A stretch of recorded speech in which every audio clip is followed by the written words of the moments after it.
ज्ञानदीप लावू जगी सबसे बड़ी है माँ, सबसे बड़ी है माँ,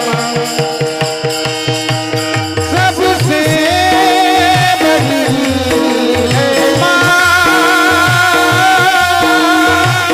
सबसे बड़ी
देते है दुआ। महाराज आई ही आयुष्यभर दुआ देते हो। आपल्या मुलाकरता सर्वस्व वेचणारी आई असते बघा महाराज। आईचं प्रेम ते आईचं प्रेम असतं बघा। संपत्ती कितीही असू द्या, सत्ता कितीही असू द्या, पण शेवटी आईची माया ती आईची माया असते महाराज। काय माया असते महाराज, आज काही कमी नाही। पण ऐका ना, जोपर्यंत आमची फुलं आई होते ना तोपर्यंत या घराचं वातावरण वेगळं होतं। आता 1 वर्षापूर्वी आई गेली, आता मात्र घराचं वातावरण वेगळे। मी तुम्हाला जाणीव करून दिली महाराज किती आईचं प्रेम असतं महाराज। तुकोबरा विनाकारण आईच्या प्रेमाकरता अभंग खर्च करत नाहीत बघा। मी सांगेल तुम्हाला, जोपर्यंत आमचे मेजर साहेब देशसेवेमध्ये होते बघा, अगदी त्यांनी देशाची सेवा केली। काय आईचं प्रेम असतं, मी साक्षीदार आहे त्याचा। जोपर्यंत मेजर साहेब देशावरती सीमेवरती लढत होते महाराज, आपला मुलगा सुखरूप व्हावा म्हणून ही आई 9 दिवस नवरात्राचा उपवास करायचे हो। माझा मुलगा सीमेवरती घड्या, माझा मुलगा रात्रंदिवस सीमेचं रक्षण करतोय सैन्यामध्ये, माझ्या लेकराला काटाही टोचू नाही। मी सांगितलं तुम्हाला काय आईचं प्रेम असतं बघा। मी अनेक नवनाथाची पारायण केली यांना। मी विचारलं एका आईला, आपल्याच गावातली माता आहे का हो ताई, तुम्ही 9 दिवस दरवर्षी हे पारायण लावताय, कशा करता? डोळ्यात पाणी आलं त्या आईच्या। ते म्हणले महाराज, पारायण माझ्या करता नाही, माझ्या कुटुंबाकरताही नाही, पण माझा पोटचा गोळा सीमेवरती लढण्याकरता गेलाय। सैनिक आहे, त्याला फक्त देवानं माझ्या जगदंबेनं सुखात ठेवावं याच्याकरता पारायण करते।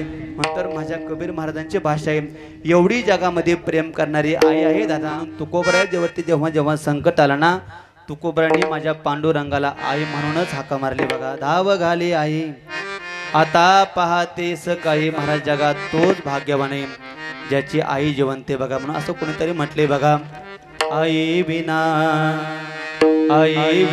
माया नाही, शोधा दिशा दाही तोच करा भाग्यवान ज्यालास ते आई.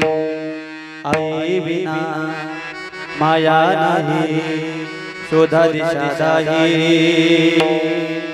तोच खरा भाग्यवान ज्यालास ते आई.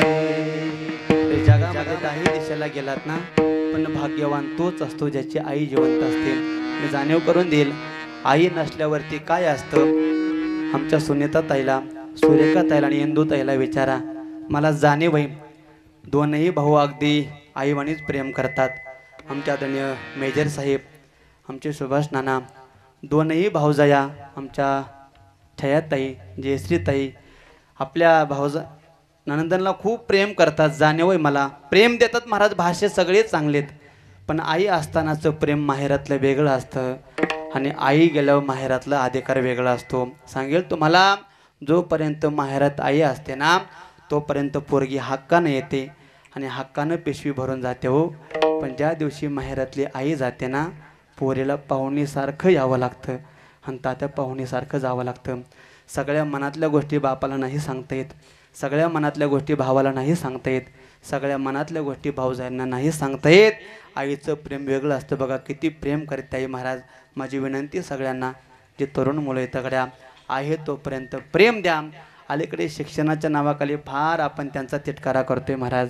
काय असतं आईचं प्रेम सांगेल तुम्हाला एका दृष्टांतात बघा. अगदी पुढचा गोळा लहान असताना नवरा गेला, त्या पोराकडं बघत बघत आईनं जीवन जगावं. लोकांच्या रानात काम करावं, पाटेखाली पोराला झाकून ठेवावं. आज ना उद्या माझा राजा मोठा होईल, माझ्या जीवनाचा आधार होईल, या आशेवरती त्या आईनं दिवस काढले हो. लोकांच्या रानात दिवसभर काम करावं, पोराला झाला खाली ठेवावं. घार हिंडी आकाशी, तिचे चित्त पिलापाशी. काम करता करता लेकराकडे डोकवून पाहावं, माझा राजा सुखातही काम. एवढं तळ हाताच्या फोडाप्रमाणे जपलं महाराज. प्रसंग आला, रानामध्ये काम करत असताना पोरग खेळता खेळता पोराच्या डोळ्याला काटा लागला, रक्त येऊ लागलं. नेलं दवाखान्यामध्ये. विचारलं डॉक्टरांना, डॉक्टर माझ्या बाळाचा डोळा तर सुखरूप आहे ना? डॉक्टर म्हणले, थांबा हे साहेब, मला चेक करावं लागेल. डोळ्याची तपासणी केली डॉक्टरांना. नावेला झाला डॉक्टरांचा, आई माफ करा, पण तुमच्या मोल्याचा डावा डोळा मात्र निकामी झालाय. तुमच्या लेकराला कधी दिसणार नाही डोळ्यानं. हात जोडले ते आईना. डॉक्टर साहेब ऐका ना, दिसलं पाहिजे माझ्या राजाला. हात जोडले ते आईनं. आई साहेब दिसू शकत नाही त्याला. पर्याय जगात एकच पर्याय, फक्त तुमचा डोळा त्याला साथ देऊ शकतो. म्हणजे तर तुमचा डोळा एक काढला आणि मुलाला बसवला ना, तुमचा मुलगा पुन्हा दोन्हा डोळ्यांना जग पाहिल. ऐका ना, त्या आईनं क्षणाचाही विलंब केला नाही. घ्या माझा डोळा. महाराज ऑपरेशन थिएटरमध्ये आईला नेलं गेलं. एक डोळा आईचा काढला. किती विज्ञानानं आबा प्रगती केली हो. पण आणखी महाराज असं जगात तंत्रज्ञान नाही. दुधाची निर्मिती होईल महाराज डुप्लिकेट, पण आईचं रक्त आणखी बनवता आलं नाही. बघा ना महाराज, जर रक्तगट बी पॉझिटिव्ह असेल तर दुसऱ्याचा रक्तगट त्याला दादा मॅच होत नाही. पण ऐका ना, जगामध्ये आईचा रक्तगट वेगळा असतो, जर्मन पोराचा रक्तगट वेगळा असतो, पण रक्तगट मॅच झाल्याशिवाय राहत नाही. डोळा मॅच होईल हो आई. डोळा काढला, पोराला बसवला. आता पोरग दोन डोळ्यानं पाहू लागलं. पण शिवाजी शेठ आई एका डोळ्यानं आंधळी झाली. घरी आलं, पाहता पाहता पोरग हुशार होतं, शिक्षण घेऊ लागलं, शाळेत जाऊ लागलं. पाहता पाहता पोरग 5वीला गेलं, 7वीला गेलं, 10वीला गेलं. शाळेत जर कधी जायचा प्रसंग आला आईचा, तर पोरं हसायची, ए तुझी आंधळी आली आई बघ, तुझी डुचकी आई आली बघ, सगळे चिडवायची. आता पोरग हुशार तर पोराला वाईट वाटायचं. 10वी पर्यंत पोरानं सहन केलं, पण आता मात्र त्याच पोराला आईचा राग येऊ लागला.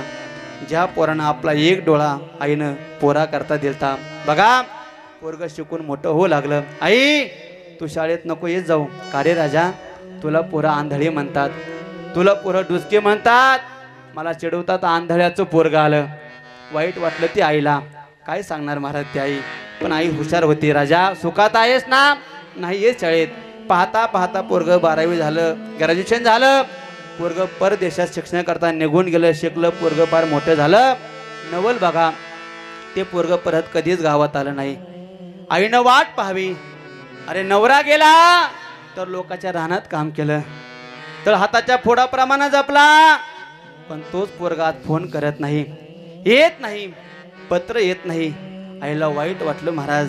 पाहता पाहता आईने एक चिठ्ठी लिहिली आणि ज्या ठिकाणी घरामध्ये बापाचा फोटो होता ना, त्या फोटोला लावून ती चिठ्ठी ठेवली. आई निवर्तली, आई गेली महाराज. बराचसा काळमध्ये गेला, पोरगा साहेब झाला आणि त्याच गावात पोरगा परत आला. जसा पोरगा परत आला, सन्मान होऊ लागला, सगळं झालं. पोराला घराची आठवण झाली. अरे मी तर याच गावातला आहे, मी याच घरातला आहे, घरी गेलो पाहिजे. पण घरी कोणीही नव्हतं. आई केव्हाच गेलती महाराज. रस्ता सापडत सापडत ते पोरग घरी गेलं. बघा ना, ती झोपडी पडली होती, सगळं झालं, पण त्या फोटोमध्ये एक चिठ्ठी होती. भाऊ जेव्हा ते पोरग घरात गेलं, घरात काही आहे का पाहण्याकरता आत गेलं, तर त्या पोराला एक चिठ्ठी दिसली. बघा, संपत महाराज चिठ्ठी दिसली. पोरानं विचार केला, काय आहे चिठ्ठीमध्ये पाहावं. आयुष्यभर जे आईला आंधळी म्हणायची, डुसकी म्हणायची ना, ती आई आपल्याकरता सोडून गेली. काय ठेवले आईनं, ते त्या चिठ्ठीकडे हात गेला त्या साहेबाचा. ती चिठ्ठी हातात घेतली. साहेब आयुष्यभर म्हणायचं नाही, तू शाळेत येऊ नको, तुला पोरं डुसकी म्हणतात, आंधळी म्हणतात, आई तू का आंधळी झाली. त्याचं उत्तर त्या चिठ्ठीमध्ये होतं. जेव्हा ते पोरानं चिठ्ठी काढली आणि त्या आईने लिहिलं, बाळू आयुष्यभर मला लोक आंधळी म्हणायचे रे, मला डुसकी म्हणायची, तू शाळेत मला येऊ देत नव्हता, तुझ्या कार्यक्रमाला कधी तू मला शाळेत येऊ दिलं नाही, तू आयुष्यभर मला प्रश्न करायचा, आई तू आंधळी का झाली. त्याचं उत्तर मी तुला आज सांगते. बाळा, जेव्हा तू लहान होता, एका शेतामध्ये काम करण्याकरता गेलते रे, डोळ्याला तुझ्या काटा लागला आणि तू एका डोळ्यानं आंधळ झाला. दवाखान्यात नेलं गेलं तुला. डॉक्टर म्हणले इलाज आहे का. एकच इलाज होता, फक्त माझा डोळा तुला द्यायचा होता. मिशानाचाही विलंब नाही केला राजा, तुझ्या डोळ्याकरता माझा एक डोळा काढून दिला राजा. त्या दिवसापासून तू परत 2 डोळ्यानं पाहू लागला, मी मात्र एका डोळ्यानं आंधळी झाले आणि तेव्हापासून मला जग डुसकी म्हणू लागलं. पोरानं ते सगळं वाचलं, चूक लक्षात आली, पण आता मात्र आईच्या फोटोकडे पाहून रडल्याशिवाय इलाज नव्हता. राजांना माझी एकच विनंती आहे, तोपर्यंत प्रेम करा. मला माहीत आहे दोन्ही भावांचा परिवार श्रीमंत आहे, 3ही जावई सदन आहेत, मुलींचा संसार चांगला आहे. हुशार महाराज या पोरांनी लाखो रुपये जरी परत गोळा केले ना, तरी परत आमची फुलं आई नाही यांना पाहायला भेटणार. आमचे मेजर साहेब बाहेर होते, पण आमचे सुभाष नाना इथं राहायचे. बघा, जोपर्यंत आमची फुलं आई होते ना, कधी जर हे जोडपं बाहेर निघालं संपत महाराज, तर असं घर टाकून जायचे. संध्याकाळी उशीर झाला तर म्हणायचे, आहे आई घरी. पोरांना स्वयंपाक करून घाली नाही, घाली ना आम्हाला जेवण. पण आज 1 वर्ष झालं, आता मात्र दिवस मावळला की घरी जावं लागतं. बघा, जोपर्यंत आहे तोपर्यंत प्रेम करा. एकदा ती आई निघून गेली महाराज, तुम्ही कोट्यावधी रुपये द्या, परत येत नाही महाराज. का शास्त्राचा सिद्धांत आहे, मोठ्यांचं वाक्य ऐका. स्वामी तिन्ही जगाचा आई विना भिकारी, आई विना भिकारी.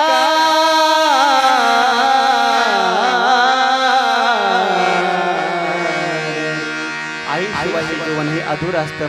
अशी एक आदर्श माता 1 वर्षापूर्वी गेली.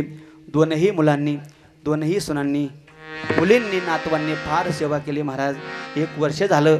आपल्या आईचं पुण्यस्मरण चांगलं व्हावं या हेतून एवढा मोठा सोहळा आयोजित केला.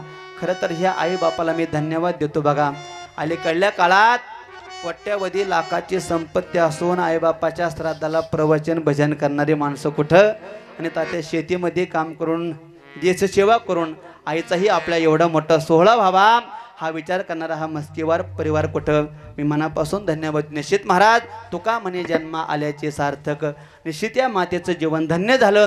अशी सात्विक संतती जन्माला आली, निश्चित त्या मातेचं जीवन धन्य. फक्त विनंती माझी दोघा भावांना, दोघी भावजायांना गड्या, जरी आई गेली असली तरी महाराज आणखी तुमच्या आईच्या पाठीमागं 3 मुलींचा गोड असा परिवार आहे. मी मागाशी वाक्य बोलो, माहेरात आई असताना सगळ्या गोष्टी मिळतात, पण आई गेल्यावर महाराज उणीव काही ना काही राहते. बघा, मग माझ्या दोन्ही भावजांना विनंती, बघा निश्चित फुला आईची सेवा म्हणजे 3 मुलींची सेवा आहे. दोघाही भावांना विनंती, गड्या कधी आपल्या 3 बहिणींचा दिवाळीचा सण चुकवू नका. रक्षाबंधनना बोला, तुम्ही त्यांना फार महागाची साडी घेऊ नका, तुम्ही जे खाल ते त्यांना खाऊ घाला, तुम्ही जी कपडे घालाल तीच बहिणींना द्या. पण त्यांना इथपर्यंत बोलवा. त्यांच्यामध्ये आपल्या आईला पहा. आणखी वडिलांचं छत्र शिल्लक आहेत. पारमार्थिक जीवन आहे आमच्या आबांचं. सर्वांनी एकत्र या, त्यांची गोड सेवा करा. खऱ्या अर्थानं हीच माझ्या फुला आईला भावपूर्ण आदरांजली असेल. महाराज मी परत एकदा या कीर्तन सेवेच्या माध्यमातून या मातेला भावपूर्ण आदरांजली वाहतो. अगदी तालुक्याच्या बाहेरून अगदी या मस्के परिवाराचा नातलग परिवार, मित्र परिवार, वारकरी परिवार बहुसंख्येने उपस्थित आहे. बोलता बोलता 10 मिनिटं आपले जास्त घेतले, त्याबद्दल सर्वांची दिलगिरी व्यक्त करतो. महाराज परत विनंती आहे तोपर्यंत आईबापाची सेवा करा. गेल्यावर तुम्ही कितीही रडलात परत काही उपयोग नाही. अशी गोड सेवा ज्या मातेच्या परिवारानं केली, या परिवारालाही धन्यवाद देतो. पंढरीच्या पांडुरंगानं, चांडेश्वर महाराजांनी, श्री गुरु तात्यांना या मातेला आपल्या चरणाशी गोड अशी जागा द्यावी. देवा हे पांडुरंगा एकच विनंती, शेवटची विनावणी संत जनी परिसावे, विसरतो न पडावा माझा देवा. ज्ञानेश्वर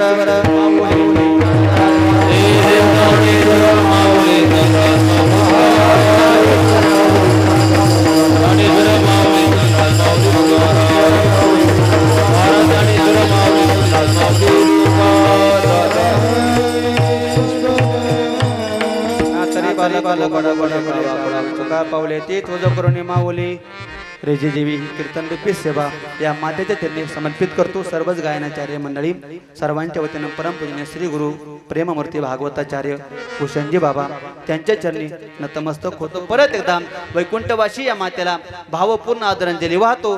देवानेला विराम देतो. विठ्ठल जय जय.